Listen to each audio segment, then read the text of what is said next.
The compound at Korokpa Street was never quiet, but whenever Mr. Jumbo and his wife Susanna started, the noise reached another level entirely.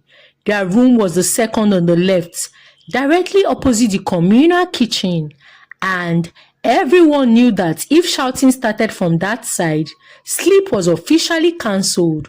On that particular Monday morning, the quarrel began as usual, small, harmless, almost funny. "Why did you finish the stew?" Susanna shouted. "Because I was hungry," Mr. Jumbo replied, his voice rising like a generator with low fuel. "That stew was meant for afternoon," his wife said. "So, hunger has timetable now, right?" Jumbo replied. Within minutes, insults flew and plates clanged. A plastic bucket fell, and one of them shouted Jesus, whether in prayer or pain. No one could really tell. Mama Rose, the elderly woman who sold akara by the gate, shook her head slowly. "These two again?" she muttered, turning her akara with one hand and covering her ears with the other. Children in the compound has already mastered the routine. When Jumbo and Susanna fought, they gathered like spectators at the football match. They counted how many insults were thrown at each other, who cried first, and how long the fight lasted. "I swear, this one is going to be up to 15 minutes, so," one of the boys in the neighborhood predicted confidently. Another replied, "No, this one strong pass, maybe 30 minutes. Yet, just as suddenly as the fight had started, it ended abruptly. At exactly 7:45 a.m., the door flung open. Out stepped Susanna, her hair neatly packed, face glowing as if she had just come from a spa. Jumbo, her husband, followed her, smiling broadly, one arm around her waist. Anyone seeing them would think they had just finished morning devotion together. "Good morning," Susanna greeted cheerfully. Jumbo waved at the people in the compound. "Una good morning, oh." The same neighbors who had shouting earlier stared in confusion. Mama Rose almost dropped her spoon. "Were they not killing each other a few minutes ago?" one tenant whispered. "Maybe it's imagination, oh, because I cannot even understand," another replied. But the truth was simple. This was Jumbo and Susanna's normal. They quarreled the way some couple prayed, daily, and loudly too. Oh, to them, love without shouting was suspicious. Silence meant danger. By evening, the story repeated itself again. This time, it was because Jumbo accused Susanna of greeting the new neighbor too nicely. "You were smelling as if you are doing toothpaste adverts," he shouted. "So, I should frown when greeting people, eh?" she replied. "Especially men," he said. The fight escalated. Susanna cried. Jumbo banged the wall. Someone knocked on their door to beg them to calm down. 10 minutes later, laughter replaced shouting. The same couple stepped out, sharing granuts and whispering like teenagers in love. To the compound, Jumbo and Susanna were not just a couple. They were a daily drama series. If quarreling was a competition, Mr. Jumbo and his wife Susanna would have won a gold medal. Their fights were so frequent that neighbors began to plan their days around them. By 6 a.m., some expected shouting instead of alarm clocks. By night, people waited to see if plates would fly or insults would rain. Yet, what confused everyone was not the fighting, it was the smiling that followed. After every explosive quarrel, Jumbo and Susanna appeared happier than newlyweds. They laughed loudly, teased each other, and sometimes even danced in the corridor. One evening, after a fight that involved a broken spoon and a torn wrapper, Susanna came out, chewing gum and laughing. Mama Rose could not hold it anymore. "My daughter," she said gently, "is everything okay in your marriage?" Susanna laughed bitterly. "Mama, we are very fine, too fine, sef. But we had shouting," the woman said, concerned. "That is love talk," Susanna replied confidently. "Love? Yes, our love is very loud." Jumbo nodded proudly. "Madam, see, if we no shout, how we go release anger?" The neighbors exchanged looks. Someone coughed awkwardly. To Susanna, quarreling was not a problem. It was a proof that her husband cared. According to her, if a man didn't shout out you, then he didn't love you enough to correct you. She often said, peaceful marriages are boring. Fire makes food sweet. Unfortunately, the fire in her marriage was beginning to burn deeper than she realized. But Susanna was blind to it. Or maybe she chose to be blind. Whenever neighbors spoke about her marriage, she dismissed them. They don't understand passion, she would say. They think love is silence. Ironically, the same people she mocked were the ones worried about her. One afternoon, after another public quarrel, two women approached her near the compound tap. My sister, one began carefully. This your marriage. Stop there, Susanna snapped. You people like talking too much, she continued. If your own marriage was sweet, you wouldn't have time to mention mine or monitor it. The woman walked away quietly, shaking their heads, embarrassed. That night, as usual, Jumbo and Susanna came out, holding hands, laughing loudly, their joy almost aggressive, as if they were daring anyone to question it. By the third month of non-stop quarrel, the compound people had officially appointed itself Susanna's advisory council. People felt they could no longer keep quiet. The shouting was too loud, the insults too frequent, and the bruises, though hidden, were becoming noticeable. One evening, after a particular messy fight, Susanna sat on the bench outside, fanning herself. A faint bruise picked from under her sleeve. A middle-aged woman named Auntie Bosse sat beside her. My daughter, she began softly, I have been married for 20 years. Love is not like this, oh. Susanna sighed dramatically. Auntie, every marriage is different, oh. But constant fighting is not good, the woman said. Who told you? Susanna interrupted. If Jumbo doesn't love me, will he be angry when I make mistake? Auntie Bosse was speechless. Another neighbor added, you should be careful. This thing can turn dangerous. That was the final straw. Susanna stood up sharply. Enough! I don't ask for advice, oh. If you people are not unhappy in your marriages, don't bring it to mine. I am very happy and grateful to God. She stomped into her room. Inside, Jumbo was already calm, scrolling through his phone as if nothing happened. When Susanna entered, he smiled. Come here, he said, and just like that, the storm passed. Later that night, Susanna's friend Lilian visited. Lilian was the only person allowed to speak to her freely. If the compound had a fire alarm, Lilian would have been it. Anytime Jumbo and Susanna fought, Lilian somehow knew. Even when she was not around, it was as if Quarry sent her invisible text messages. That evening, Susanna sat on Lilian's narrow bed, her wrapper loosely tied, eyes swollen from crying and beating. Lilian lived 2 streets away, but visited often, especially on days when the shouting echoed louder than usual. Lilian dipped cotton wool into warm water and gently cleaned a small cut near Susanna's eyebrow. Why must he always raise his hands on you? Lilian asked softly. Susanna hissed. Don't start now, Lilian. I am not starting anything. I am just worried, she replied. Susanna looked away. You worry too much. Lilian sighed. She had known Susanna since secondary school. She knew her stubbornness, her fire, her strange way of loving too deeply. But this was different. This was dangerous. Susu, Lilian said carefully. Love is not supposed to leave scar. Susanna laughed. A short, hollow laugh. You think marriage is romance movie? No now. But my parents fought, my neighbors fought, everyone fights, Susanna said. The difference is that my husband still comes back smiling and begging, showing me too much love.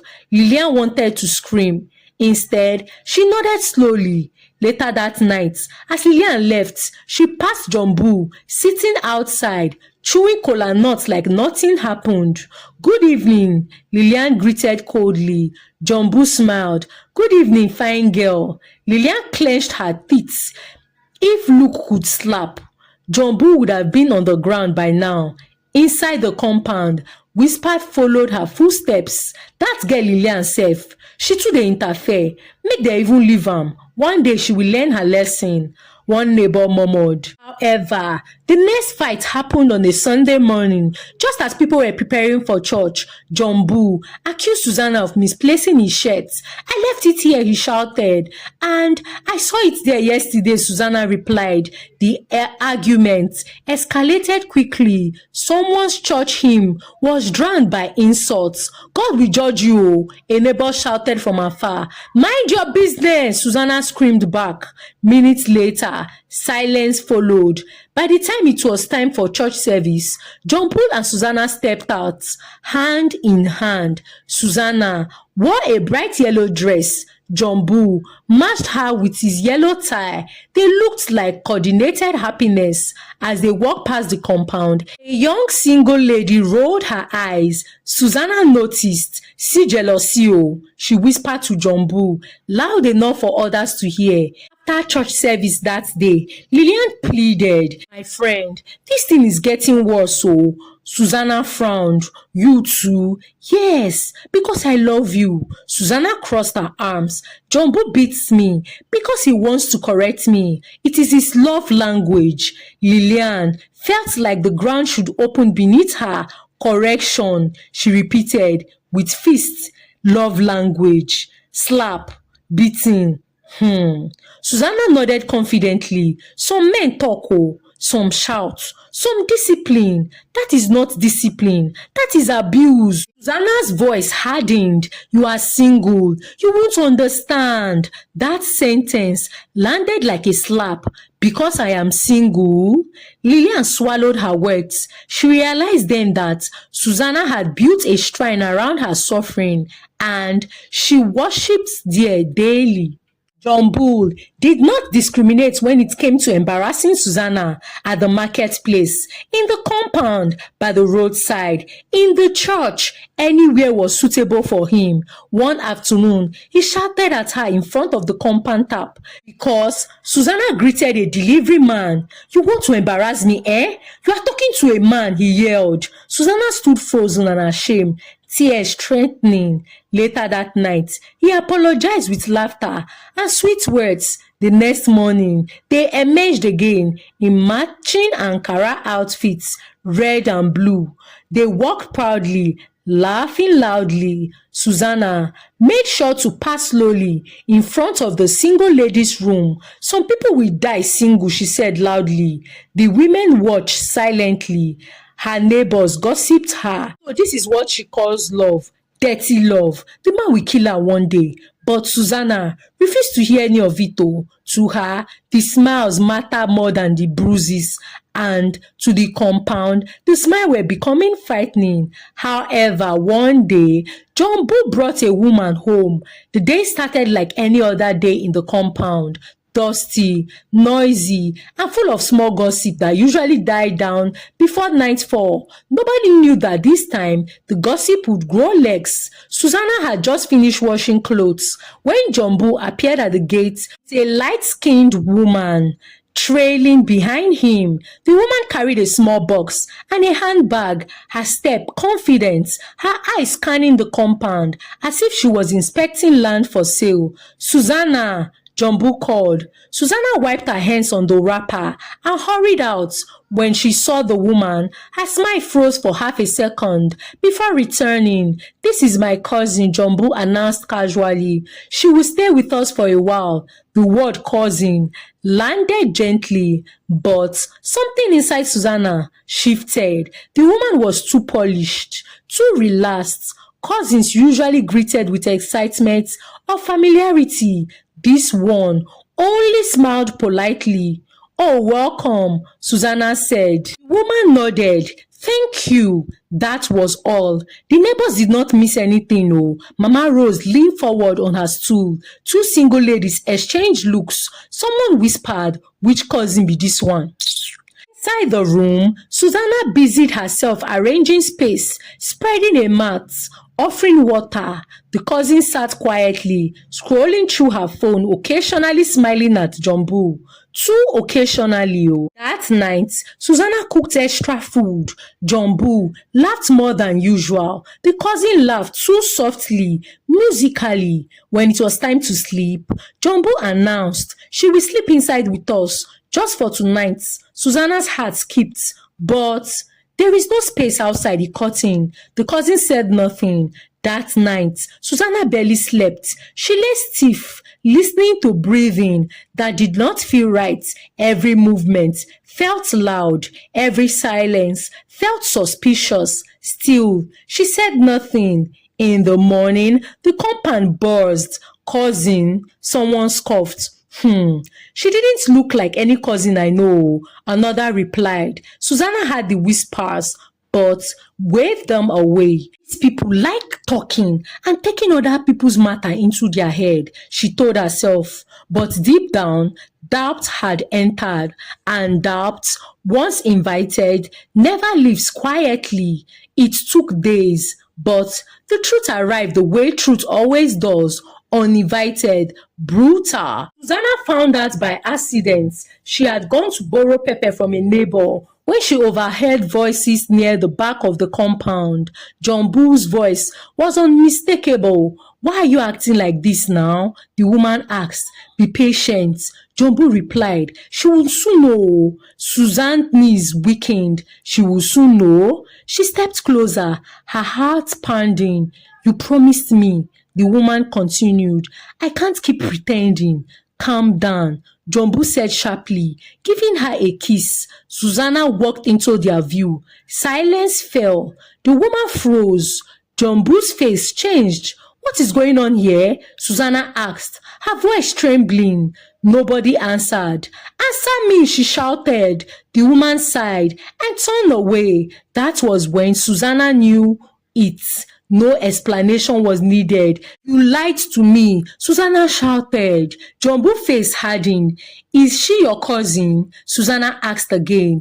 Jumbo said nothing. So, you brought your side chick to our matrimonial home. How dare you? Susanna slapped the woman, pa. The slap came before she realized. What did you do? Jumbo roared. How dare you slap her? Years of suppressed pain exploded. You disgraced me, she screamed. In my own house, you embarrassed me. The beating that followed was different. This was not correction. This was rage. Jumbo pounced on Susanna like a wounded lion. Neighbors heard it.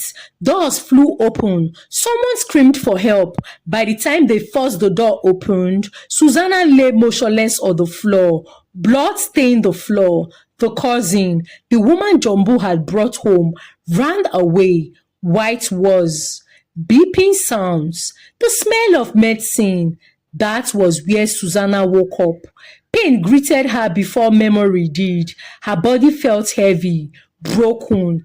A nurse noticed her eyes opened. She's awake. Lilian rushed forward, tears streaming. Susu. Everything came back at once. The lie, the beating, the floor. You almost died. Plus, you lost the baby. Baby? She asked. Yes, you were 3 weeks pregnant, the doctor said. His voice firm. Susanna did not know she was pregnant, as she had been believing and praying for a child in years. This one time she got pregnant, she lost it by beating. Another minute, and we would have lost you, the doctor added. The words echoed. Tears flowed freely from her face immediately. Regret set in. For the first time, there was no laughter in Susanna's heart, no defense, no justification. Jumbo came once to the hospital. He cried, begged, he blamed anger. Susanna turned her face away. For days, Susanna lay awake in the hospital bed, thinking about the shouting, about the smiles, about the lies she had told herself, about the pregnancy she had lost. After she was discharged, the morning came slowly to the compound as if even the sun was unaware whether it should rise fully. For the first time in a long while, There had been no shouting through the night, no insults, no plates crashing, no neighbors waking up with tired sigh and shaking heads. The silence was strange. It felt unnatural. Mama Rose woke up early as usual to fry akara. She stood at her spot near the gate, listening. Normally, by this time, John Bull and Susanna would have argued about tea, sugar, or who used the last bucket of water. But that morning, all she had were beds and distant traffic. This one is somehow, she muttered. Around 7 a.m., the door to Jumbo and Susanna's room opened quietly. Susanna stepped out. She did not come out smiling. She was not laughing. She was not dressed to impress anyone. She wore a simple dress and a flat slippers. Her face looked calm, but her eyes carried something heavy, something final. In her hands were two bags. The compound slowly came alive. One neighbor froze while brushing her teeth. Another dropped a broom. A child pointed and whispered, "She's going somewhere." Oh. Susanna walked back inside, brought out another bag, and placed it beside the other she had brought out. She moved like someone who had already decided and did not want to think too much again. Then Jumbo rushed out. "Susanna!" he called. His voice was loud, but it did not carry its usual authority. It sounded panicked. "Where are you going now?" Susanna did not answer. She bent to lift one of the bags. Jumbo grabbed her hands. "Please." That single word shocked the compound more than all the fights combined. "Please?" People gathered slowly, quietly. Nobody wanted to miss the moment. Even the single ladies Susanna once mocked stood by their doors, watching with wide eyes. "You can't leave me now," Jumbo continued. "It was a mistake. It was anger that took over me." Susanna gently removed his hands. "For years, anger has taken over you," she said calmly. Her voice was low but firm. No shouting, no insults. That alone scared Jumbo. "Promise you, I would change," he begged. "I swear, I won't touch you again." Susanna looked at him. Really looked at him. This was the man she once defended with her whole chest. The man she claimed loved her more than life itself. "I almost lost my life," she said. "I lost my baby, the one I have prayed for years." Jumbo dropped to his knees. That was the final shock. Jumbo, the loud, proud Jumbo, knelt in the dust. Neighbors gasped. Mama Rose covered her mouth. "Stand up," Susanna said quietly. "I can't," he cried. "If you leave me, I am finished." Susanna's eyes softened, but not with love. "I finished myself a long time ago by staying," she replied. She picked up her bags. Nobody spoke. Not Lilian, who stood at the corner with tears in her eyes. Not the neighbors who once advised her and were insulted. Not the single ladies she tried to shame with matching outfits. Susanna walked towards the gate, step by step. Each step felt like breaking chains no one could see. At the gate, she stopped briefly. The compound held its breath. She did not turn back. She did not smile. And that was when everyone knew this time it was truly over. As Susanna walked away forever, leaving Jumbo still pleading on his knees. Thank you for watching. Kindly share your thoughts in the comment section as we interact. Like this video please, and kindly share this video to your loved ones. Subscribe to this channel if you're not already subscribed. Until I come your way again with another story. For now, from me it is bye.